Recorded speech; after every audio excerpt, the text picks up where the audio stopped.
এই বর্ষার সময় আমরা ঘুরতে এসেছি রাবাংলাতে, আর আমি রয়েছি রাবাংলা বুদ্ধ পার্কের একদম কাছে। আর এখানের ভিউটা আপনাদেরকে দেখাবো। এই হলো বুদ্ধ পার্ক, আর তার সঙ্গে কাঞ্চনজঙ্ঘা ভিউটা দেখুন, দারুণ সুন্দর লাগছে।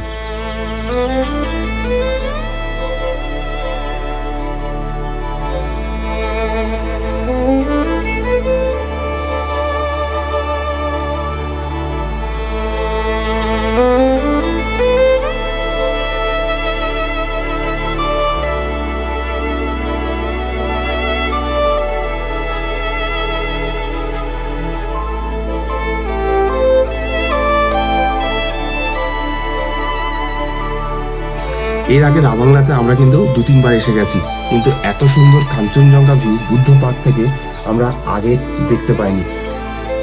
তো আপনারাও যদি রাবাংলা আসতে চান, অবশ্যই আমাদের নিচের ভিডিওটা ফলো করবেন।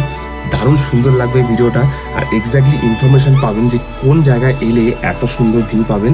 আর বলে দিই, আমরা এখন রয়েছি রাবাংলার বুদ্ধামিকা হোটেলে, যেটা একদম বুদ্ধ পার্কের পাশেই, খুব সুন্দর একটা হোটেল। আর আমরা 4th ফ্লোরে দাঁড়িয়ে রয়েছি, আর এখান থেকে ভিউটা দারুণ সুন্দর লাগবে। তো পুরো ভিডিওটা অবশ্যই দেখবেন, কারণ রাবাংলার এইরকম দৃশ্য হয়তো খুব কম লোকে আপনাদের দেখাতে পারবে।